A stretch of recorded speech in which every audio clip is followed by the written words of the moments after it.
nesse sentido, os estudos sobre a atitude dentro da psicologia social vêm realmente nos mostrar que houve a quebra da dicotomia. Por quê? Porque o conceito de atitude, ele tem uma componente cognitiva, ou seja, a atitude envolve percepção, a construção de percepção que nós temos do mundo, as crenças que nós temos sobre a realidade social. Depois, a atitude nossa, essa atração que temos para nos comportar diante de algo, ela tem uma influência afetiva, um componente afetivo. E depois, um componente comportamental, porque essa atração para que nos leve justamente a executar um comportamento. Então, nós vemos aí que o conceito de atitude já vinha com esse olhar de uma perspectiva de quebrar a dicotomia da psicologia social, com aquelas duas visões separadas. Então, temos um impulso maior de crescimento, a necessidade de construção de métodos suficientemente válidos, fiáveis e precisos de medida das atitudes. Então, essa ciência autônoma, essa disciplina autônoma, através do conceito de atitude, justamente porque através do conceito de atitude se lançou a psicologia dentro dos laboratórios, porque era necessário construir métodos confiáveis, válidos, para se medir a atitude. E nós vamos ver de como surgiu essa visão de estudar o conceito de atitude dentro dos Estados Unidos, que vocês vão ver como a perspectiva social e política influenciou nisso. A psicologia social, então, deixa de ser puramente teórica e especulativa para trazer resolução dos problemas sociais dos Estados Unidos. E nesse caso, como eu estava falando com vocês, era a questão do preconceito. O que leva a pessoa a ser preconceituosa? A atitude de preconceito, né? Essa atração de ter um preconceito com o outro, e aí você, através disso, você executa um comportamento preconceituoso. Dentro dessa perspectiva funcionalista, tem que ter uma função social.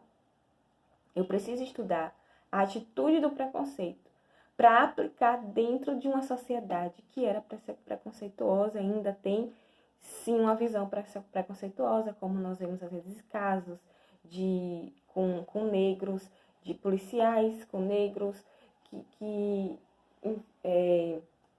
executam comportamento de agressividade.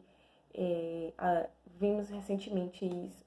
Então, isso era forte nos Estados Unidos, né? Essa visão do preconceito com o negro. Então, nós vemos aí que esse contexto histórico, político, foi uma influência também. Nós nunca temos que separar uma teoria longe do contexto histórico, social e político de nenhuma sociedade. Porque nós vamos ver que sempre que tem, nós vemos que tem uma carga, uma influência poderosa, né? Porque mexe com nossa visão de mundo, mexe com nossa visão. Assim também mexia com os teóricos da época, que se envolviam nessas discussões políticas, que estavam dentro das universidades, que traziam os questionamentos. Então, é interessante ver como a psicologia social, ela cresceu nos Estados Unidos e trouxe justamente o fundamento científico para ela de estudo de laboratório, de estudo de comprovação da funcionalidade dela nos Estados Unidos devido ao estudo do preconceito.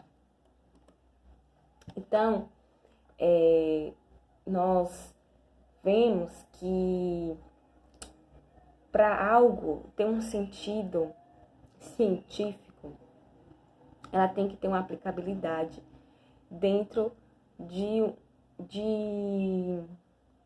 estudos científicos, né? Estudo científico, a aplicabilidade de um estudo científico, para que mostre realmente na prática que aquilo tem a validade. Então, a princípio, para isso, nós fazemos uma observação diagnóstica do ambiente, do local, da sociedade em si. Porque essa observação diagnóstica, ela vai nos fazer identificar um problema. Depois vamos analisar, e nesse sentido nós vamos fazer o quê? Analisar como o problema tem relação com o contexto. E a intervenção, usar os procedimentos corretos para resolver. Então, o que é essa aplicabilidade científica? Que tem essas etapas de observação diagnóstica, de análise e intervenção. É a aplicabilidade científica de qualquer coisa que alguém crie.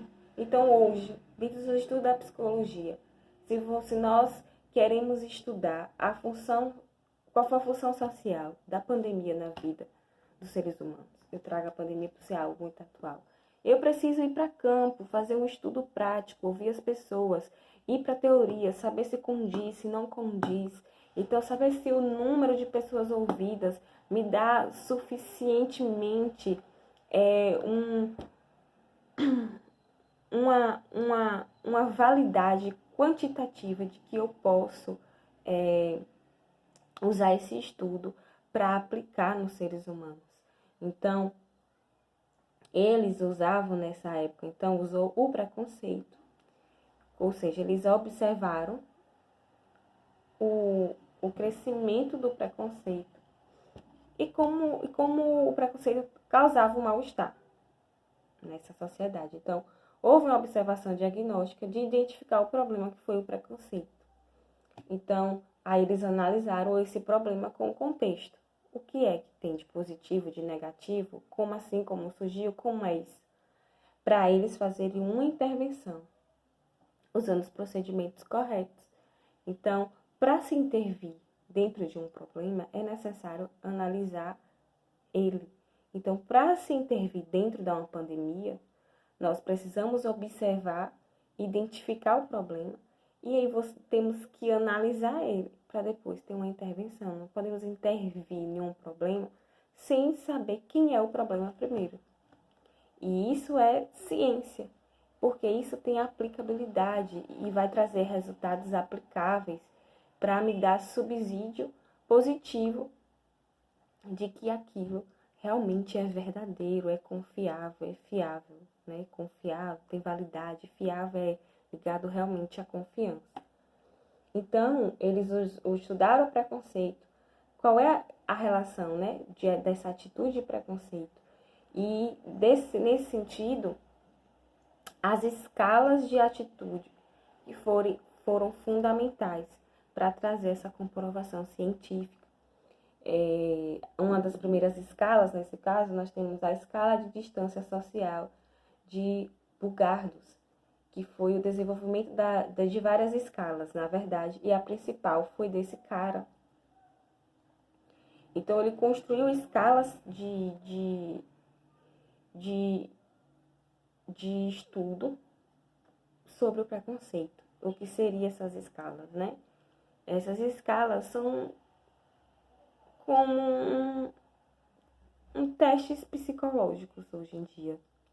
Então, constrói umas escalas com perguntas, com medidas qualitativas, quantitativas, para se analisar a organização do preconceito, qual é a função dele e como eu posso intervir nele na sociedade. Então, são as escalas. O mais, por exemplo, que possamos usar na atualidade para o entendimento de vocês, as escalas de inteligência. Estados Unidos foi um dos pioneiros nisso. Medir o nível de intelectualidade da pessoa. Então, as escalas de atitude, no sentido voltado para o preconceito, era justamente esse estudo da quantidade de preconceito, a medida, para poder estudar o motivo, por quê, para poder intervir. Então, se você quer ver o nível de inteligência de uma turma, você aplica uma escala de inteligência e daí depois você com números, você vai ver qual é o nível ali de QI e vai analisar se há necessidade de ter uma intervenção naquela turma, porque teve um QI baixo. Você vai ter uma necessidade naquela turma, em 5 pessoas daquela turma, porque só essas teve um nível baixo de QI. porque 10 teve um nível muito alto, então vamos estudar qual é o motivo da pessoa apresentar esse nível de QI muito alto. Então, assim, as escalas, elas surgiram, e essa escala de distância social foi justamente muito importante para que estudasse o preconceito dentro da sociedade americana e fortalecesse a psicologia como ciência autônoma dentro da sociedade. Então, nos anos 40 e 50 do século XX, nós temos já uma psicologia social como ciência, relacionada com os estudos sobre atitude. E aí, nos finais dos anos 30 e mais acentuadamente durante os anos 40 e 50, como estamos pontuando, esses trabalhos começaram a se identificar como tal e os seus atores intitulados como psicólogos sociais. Então, nos anos 40 e 50, foi que os trabalhos começaram a ser intitulados realmente como psicologia social e os psicólogos se intitularem, se nomearem como psicólogos sociais da época. Então, nesse sentido, nós temos esse desenvolvimento foi sustentado pelas duas pedras angulares que foram a adoção da perspectiva cognitivista. Lembra que eu falei para vocês que quebrou a dicotomia de que os comportamentos sociais são influenciados pela personalidade e que os comportamentos sociais são influenciados pelos fatores sociais. Então, nós estamos vendo isso aqui.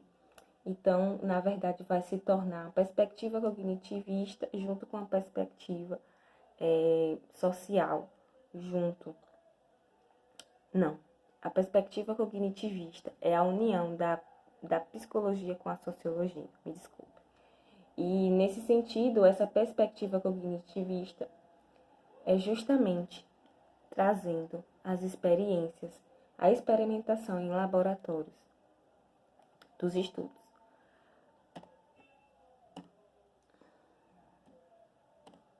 Então, quem foi, né? Como eu falei com vocês que a gente ia falar mais na frente sobre ele, foi Kurt Lewin.